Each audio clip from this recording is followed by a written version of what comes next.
Okay, good evening, everybody. Before we start the conversation tonight about parenting in the time of Corona, we just like to set some guidelines for everybody. First of all, like you already know, we're going to be recording for educational purposes for the future. Second of all, we request that everybody, except for the presenters, stay muted in order that we could reduce all the background noise and everybody can hear. We will try to take questions throughout the event. If you would like to put them in the chat box, we'll try to get to as many questions as we can throughout. And time permitting, at the end of the presentation, there will be a question, an open discussion section. Also, at the end of the presentation, we'll post the number for the hotline for further questions. People can follow up by calling us on the hotline. With that being said,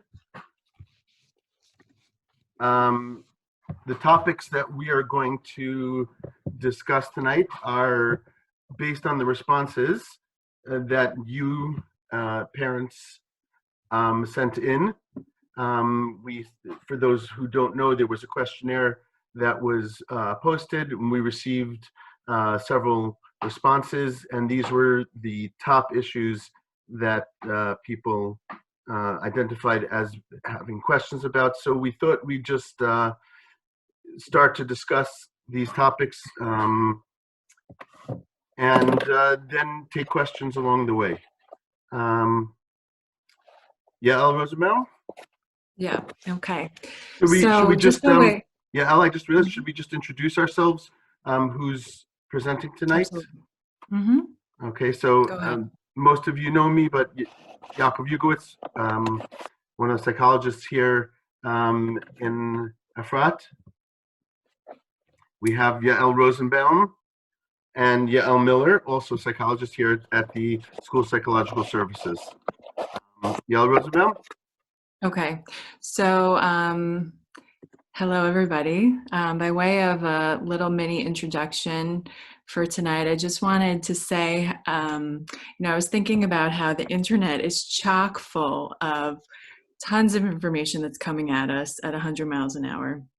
How to explain Corona to kids in a developmentally appropriate way, how important it is to maintain long distance learning for our kids, how important it is to set up a routine, how the family should be dividing up tasks, how we should be exercising, and there are some parents who just embrace this wholeheartedly, like this totally speaks to their parenting style, and like it's as if they have this like little inner Mary Poppins that has been waiting to come out, and all of a sudden they're getting to do all these creative activities with their kids that then they're posting on Facebook, and cooking 3 home cooked meals a day, and they just couldn't wait for this opportunity.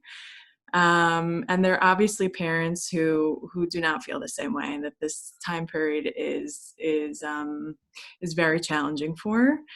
And we're really here mainly to say that our work as parents is by definition imperfect, and not when we're in regular times, and definitely not during stressful times, and definitely not during times of crisis, and definitely not during quarantine.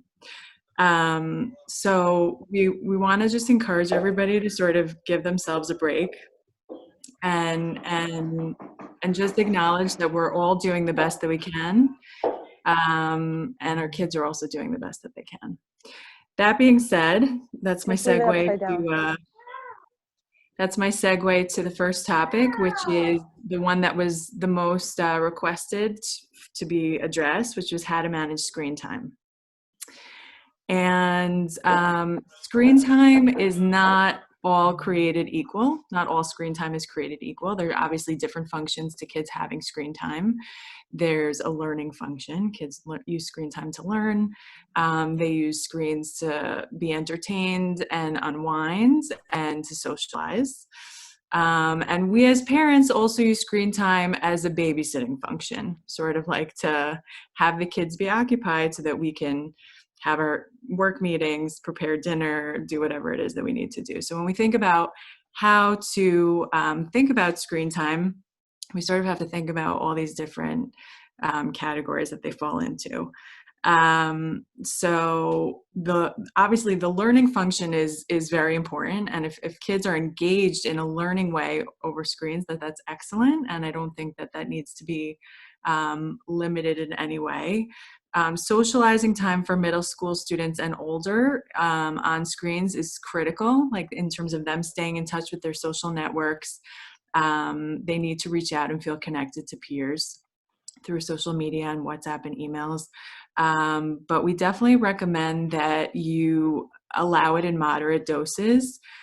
And also that parents should feel like they have a role in this area of their kids' lives as well, because these types of interactions that kids engage in over the media, over screens, need to really be monitored to some degree, because there's also a lot of misuse. As we know, bullying, things that happen in WhatsApp groups can get very out of control very quickly. And the same way kids need, at every sort of developmental stage, kids need to learn and be taught how to use, how to acquire new skills. Socializing over screens is also a skill that needs to be taught. So that's something that parents should feel not like that they are boxed out, that their kids are sort of socializing and that they don't have a say in terms of knowing what's happening and going on. And I think that there are two ways that I think about screen time in terms of over the course of the day. I think that when kids know and have predictable times when they know they're going to be allowed to have it, that relieves a lot of their anxiety and a lot of their sort of incessant asking, like, can I have a screen now? And how about now? So either you can sort of create, and when I say screen time like this, I sort of mean the social and entertainment function of screens. So learning, obviously, you can use however you want, but when we're giving kids screens, either as so that they can be occupied while we're busy, or to let them socialize, or to have them be entertained, I think that we can either set up times during the day that they know that they have it, let's say from 2 to 3 in the afternoon, and then again from 7 to 8 p.m., whatever you want.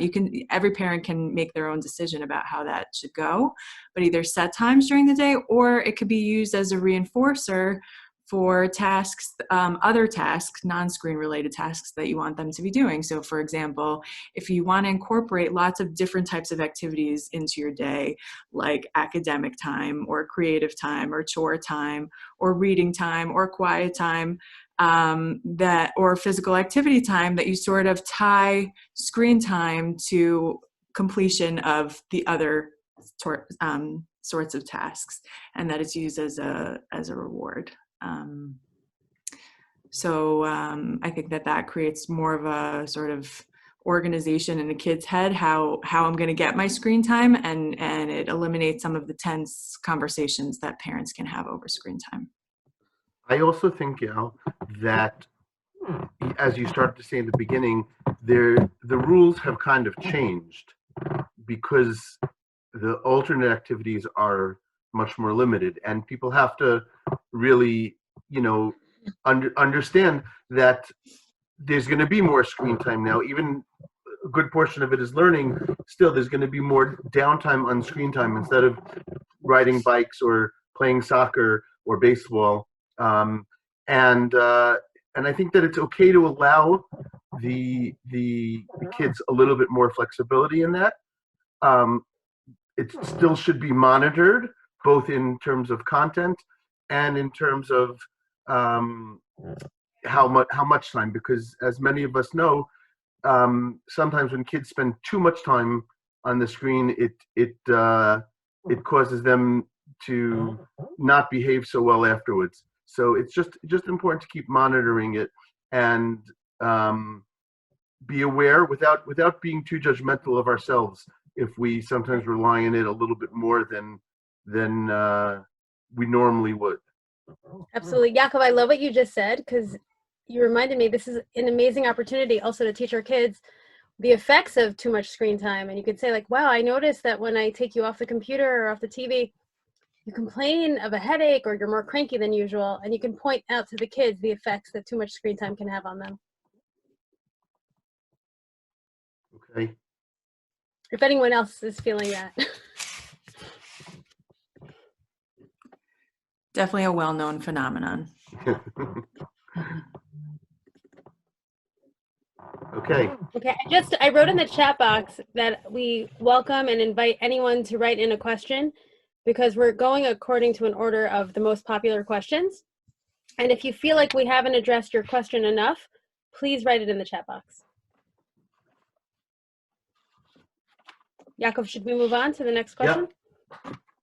Yep. Okay, so the next most popular question was how much should we be on top of our kids' academic progress?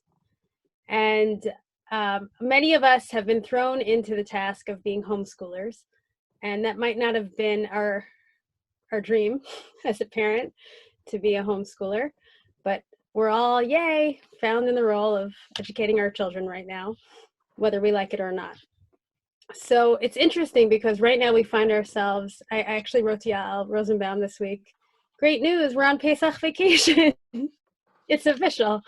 So school is officially closed and we're on Pesach vacation, even though you might not feel the difference, but we are. And we don't know what will be after Pesach vacation. And we may very well be finding ourselves right back in the role of homeschoolers. So the question is, how much do we need to be on top of it? And listen, the healthiest answer that we can give, and in reading articles and experts on this topic and speaking with Yael and Yaakov last night, preparing for this, we all know that the healthiest thing is not to put too much stress on ourselves. And I love what Yael said before about the inner Mary Poppins. And I personally am not tempted to go on Facebook, but many people are.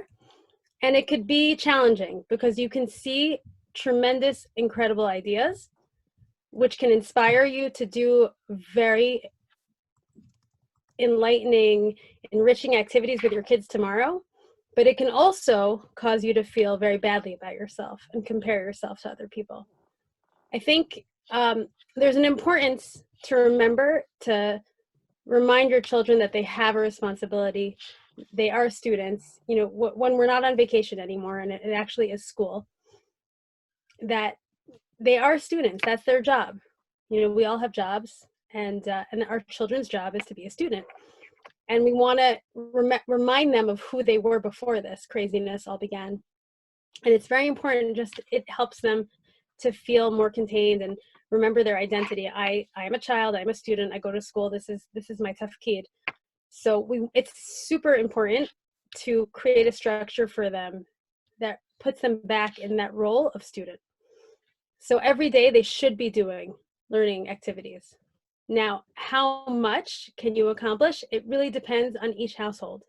And that's why I really encourage all of you to monitor yourselves. How does it feel to be on Facebook? How does it feel to go on WhatsApp and see what other people are doing? Because your family is not their family, and your child is not their child. So if your kid was an amazing top student, then you can give them all of the activities that their teacher sends out. But if your child struggles and can't work independently, then you have to just work with them on their level and work with them on who they are. And you can be in touch with the mechanchim, and you can ask them, how much should I pressure my child to do the mesimot that you sent out today? Is it realistic? Can they accomplish all of these? And I've been in Sabamim, I've sat in on meetings with teachers this week, and they're so impressed with the parents and the students who have been reaching out to them and saying, can you help me with this assignment? It's too much. Even to say, can you go over the assignment with me tonight? You know, when you have time. The teachers, that was the most impressive to them. They said, if a kid wanted me to have a one-on-one phone call with them, to go over to it. So please recognize your child is an individual. Don't compare them to their fellow students. Don't compare them to your neighbors. and work with them on what's appropriate for them, and speak to the teachers and ask them what's appropriate for them, and they'll be happy to help. Some kids can work more independently than others. And I think it's a great opportunity to teach your older siblings, the older kids, to help the younger siblings with their homework. It makes them feel really important, and it helps them also feel really proud that, hey, I can help with, you know, first grade math. I could do this, and it also frees up you, because you can't divide yourself into pieces like that. Please let me know if that addressed enough of those questions. I just want to relate to something that Pamela posted, which definitely I wanted to bring up as well, which is it really depends on the ages of your kids. Obviously, the demands for first or second grade would be different than for high school. So again, take that into account as well. For your first and second graders, or even or other grades and around that said, the academics is less of an issue than the continuity of their structure and their identity as students. Whereas for high schoolers, there's going to be a lot more material that still needs to be covered if they're going to be bagriyot, if there's going to be other stuff. So again, it really depends on the ages of the kids, and it's something that if you have a question, you could talk to your child's teacher about and say, hey, is this critical right now, or can you help me decide what is critical right now? Because she's not going to do 4 hours of work, but I can get him or her to do 2. So help me decide what's critical and what's not. We have Seni asked a question about what to do with teachers that can't be bothered, and I really appreciate that question, because I think it was a lot of confusion when Misrad Chinuch announced that the teachers were teaching and then they weren't teaching, and then some were still teaching and some weren't, and I think each teacher sort of took the task of continuing academics upon themselves in varying ways, just very dependent on the teacher. Having been at staff meetings as well in the last few weeks with people at school, I think there's a recognition that a lot of the academics, even that are being taught long distance, are going to need to be retaught. So sort of like not needing to feel pressure that your kid, kept up with all the prakim of, Navi, because I don't think that the teachers are going to assume that those are under the kids' belts when they get back to school. And for teachers who aren't even sending out very minimal things, I think that then it's a frustrating experience, because I also have this feeling of talking to people in the States, and Jewish day schools are working really hard to have kids have a full day where they're structured in Zoom classes from 8 to 3 p.m. with a break for lunch, and they really have, like, the schools are setting up the structure for their kids, and we as parents here are not being given that level of support.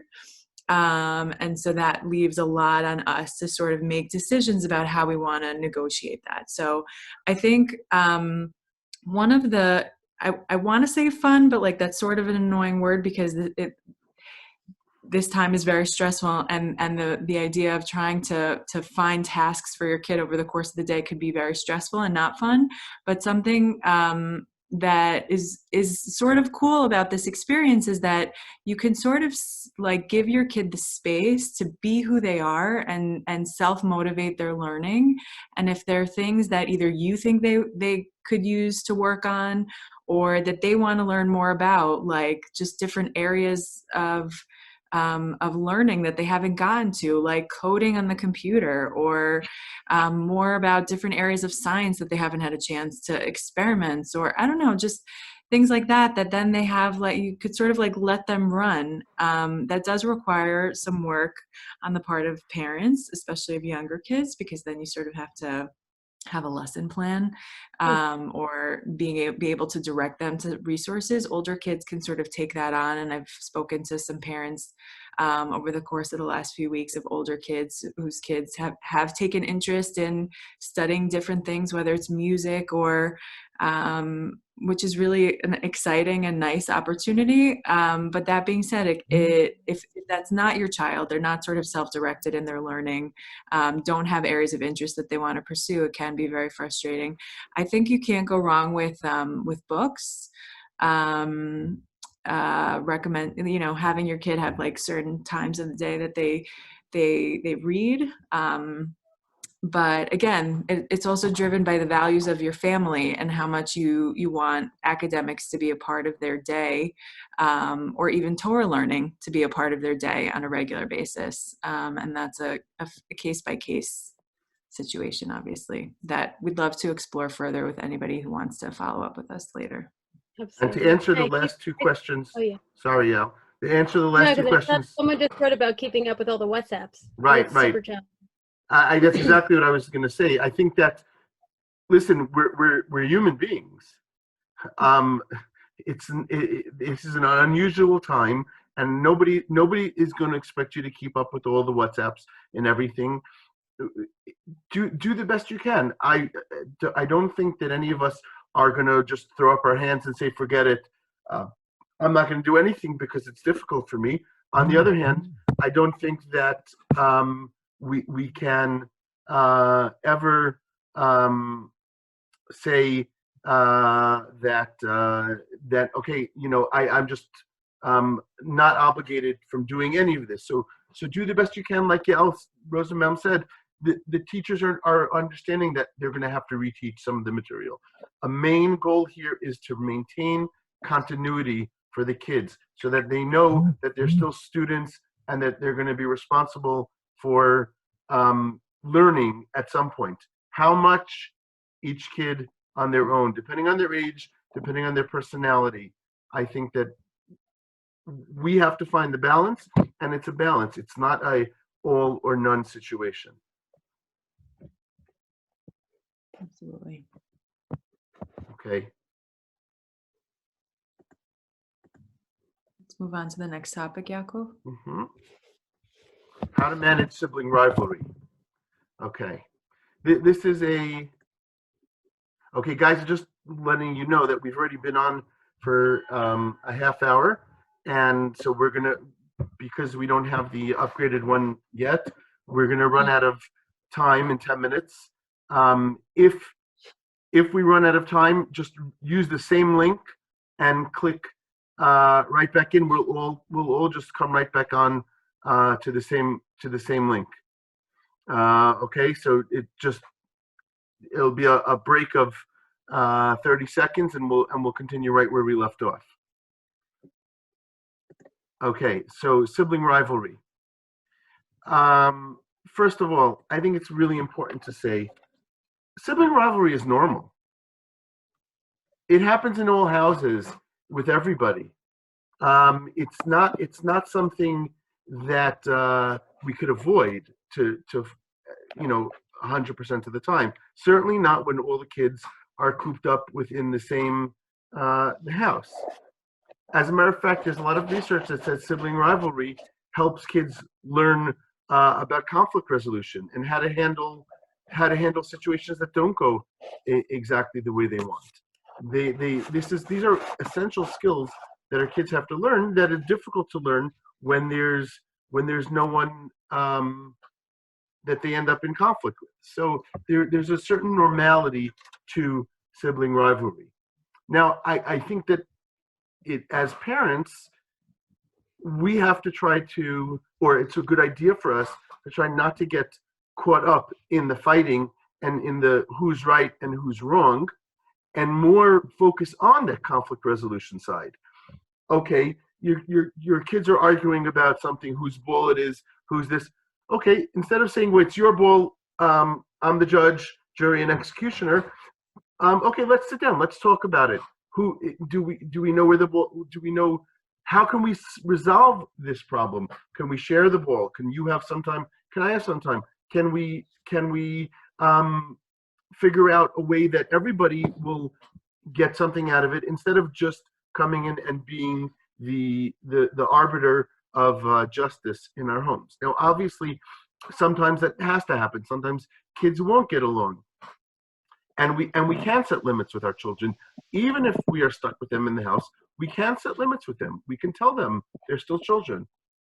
So we shouldn't be afraid to set limits. At the same time, prior to that, we could utilize the opportunity that is given by being all together and say, okay, how can we resolve this in a way that will everybody will learn from it and everybody will come at benefit from it. Additionally, I think that sometimes if we know that there's tends to be a problem between two kids, we could try to be maybe a little bit more aware of the situation before it comes to blows. Perhaps if we see that things are not going so well, we could intervene then and talk to the kids about how to resolve what's going on. Maybe they need to spend time in different spaces. Maybe they both need to do different things. So that's another idea for. Yeah. Yaakov, I love what you're saying. I want to add, I don't know if anyone saw this, but there was a letter going around, and it's so odd. You can't even tell if something's genuine or not. But there was a letter going around from someone who came out of quarantine in China, and they were saying how their children learned so many valuable life lessons from being in this very difficult situation. And what Yaakov had just mentioned, that there's research that shows that it's so healthy for our kids to learn from this very controlled experiment of fighting with your siblings how to resolve conflict. It's a super important life lesson that you can fight with someone, and then you can learn the skills of how to make up. And you can also learn, what is it that triggers me? What gets me annoyed? What makes me cranky? What makes me lose control of my temper? How do I react? And then how hard is it for me to say I'm sorry? I think personally, for me, one of the most valuable lessons I was able to teach one of my kids this week was how to apologize. And it was so fascinating and so cool to see, because they were so against it and so afraid to say it. And I said, I promise you, go downstairs and practice it. You'll see that it has an amazing impact. And the child that went down and apologized, they immediately were forgiven, and they were like, wow, this works, this apology thing. So it's so important to use this lab that we have to teach them these important life lessons. I just want to add one more thing, that kids don't always have to share, and they don't always have to let each other in on what the other one's doing. Like, I think that that's something that we both are values that we have, like sort of sharing and cooperating.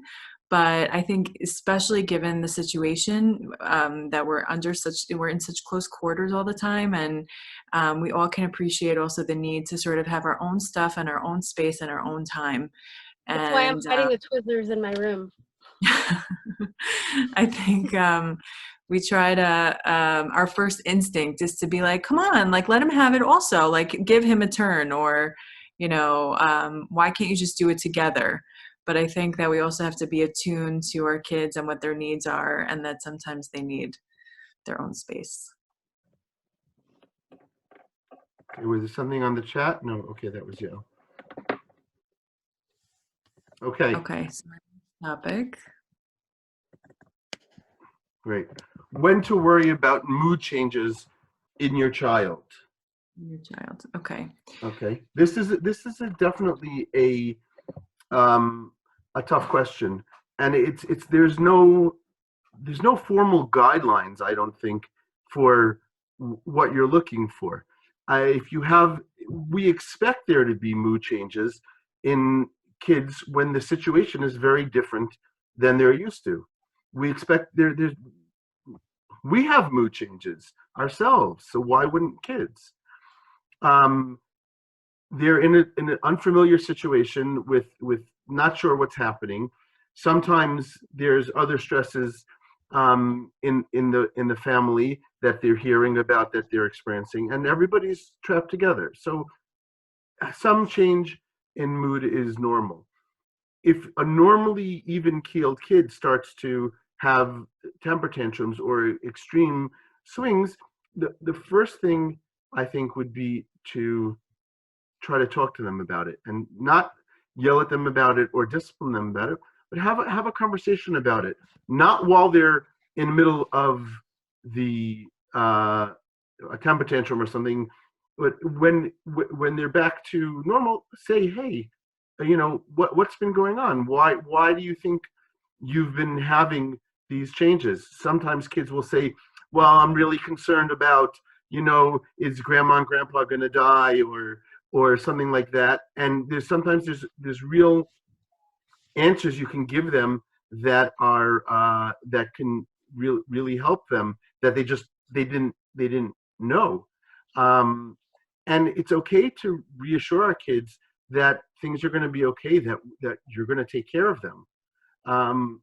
You can't promise them that everything's going to always be okay all the time. You can tell them that things are going to go back to normal, and that we're going to get through this, and you're going to be there for them. That's a very important message that kids can get.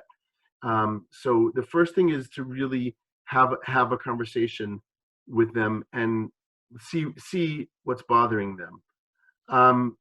Of course, at some point, there are kids that are going to struggle more than others. In that case, yes, obviously, at some point, if they're destroying your house, if they're doing things that are dangerous, then it's important to contact a professional for how to do it. We're not going to give out referrals right now, but one of the things we could do, again, is at the end we'll have the number for our hotline up, and people can contact us, and on a case-by-case basis, we'll have a psychologist return your call and try to help you with specifics in a specific case. And just to follow up on what Yakov said, really, obviously, we're gonna all be disconnected in less than a minute. So just be aware, and we'll try to just jump right back on immediately after everybody. Sorry about that.